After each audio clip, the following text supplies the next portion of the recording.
Welcome back to my channel. I'm going through the top 100 country hits of all time, compiled in 2014 by Rolling Stone magazine, to better appreciate country music. Now, the next one on the list is going back to 1936. It's the second oldest one we have on the countdown. The first one was from 1928. That was from Emmett Miller, a blackface artist. And hopefully this person isn't into blackface or other racist activities. Alright, so this is Roy Acuff with Wabash Cannonball from 1936.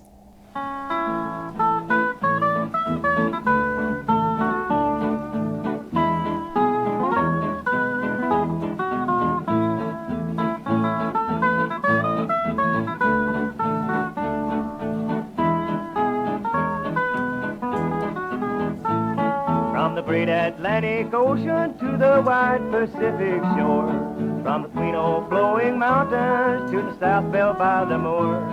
She's mighty tall and handsome, she's known quite well by all. She's a combination on the Wabash Cannonball. Listen to the jingle, the rumble and the roar, as she glides along the woodland, through the hills and by the shore. Hear the mighty rush of the engine, hear those lonesome hobos squall, while traveling through the jungle on the Wabash Cannonball.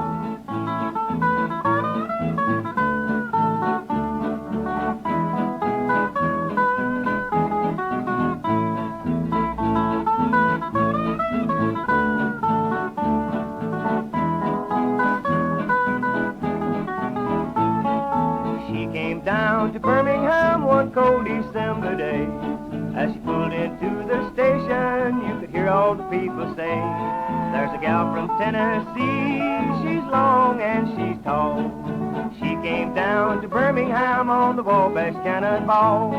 Our eastern states are dandies, so the people always say, from New York to St. Louis and Chicago by the way. From the hills of Minnesota where the rippling waters fall, no changes can be taken on the Wabash Cannonball. Listen to the jingle, the rumble and the roar, as she glides along the woodland, through the hills and by the shore. Hear the mighty rush of the engine, hear those lonesome hobos squall, while traveling through the jungle on the Wabash Cannonball. Now here's to Daddy Claxton, may his name forever stand, and always be remembered in the course throughout the land. His earthly race is over and the curtains round him fall. We'll carry him home to victory on the Wabash Cannonball. Listen to the jingle, the rumble and the roar, as she glides along the woodland, through the hills and by the shore. Hear the mighty rush of the engine, hear those lonesome hobos squall, while traveling through the jungle on the Wabash Cannonball.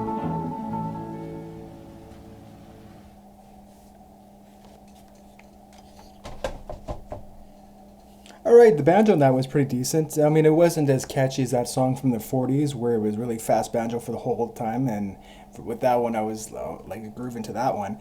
I mean, this one was slower. Some of these songs, you know, you're listening to it in 2020 or 2021, and you know you're trying to make sense of it. I mean, it's like a time capsule, right? This one is from the 30s. They're talking about, I believe they're referring to a train. That's what they were trying to replicate, like kind of a train whistle there, and you know, it speaks to the time period. I mean, train travel was very popular back then. Cars aren't what they are today, weren't as widely used, and I think it just speaks to the time period. For this song to be in the list, don't forget, I think it has to have, you know, it's a track that influenced other artists after, just like from the song from the 20s there. What was new in that, I believe, was the yodeling, was something that wasn't, you know, as prevalent as it was in later years. And this song, maybe is the train whistle, the banjo in it that propelled country music from this point on. Yeah, the same label is the artist from the 20s, so you know this might have been a label that was a big deal back in the day, and yeah, I mean the song was okay. it did, being recorded at the time it was. I mean, the quality isn't the greatest. It wasn't as degraded as the song from the 20s, but it was okay. Didn't hate it, and yeah, I mean, you can't expect a song from that time period to sound like anything like today. Although the song from the 40s kind of did. I mean, I thought like it was hard to tell that it was recorded back then because the quality really wasn't that degraded, and it just, it didn't sound like, oh, this is a vintage recording. This one a little bit, but not as bad as the one from the 20s. All right, thanks for watching, and also tell me what these songs mean to you. Is this a song that maybe your grandparents listened to? Um, is this song that you're more familiar with than I am? I mean, most of these tracks I've never heard before. Um, are you aware of this song influenced any popular artist? Let me know. And so the next spot, we're going to 1959, a few years up. It's Long Black Veil by Lefty Fritzell, if I'm saying that right. All right, thanks for watching. Please hit subscribe if you like what you've seen so far, and hit the notification bell so you know when I upload the next video. Thanks for watching, and we'll see you again.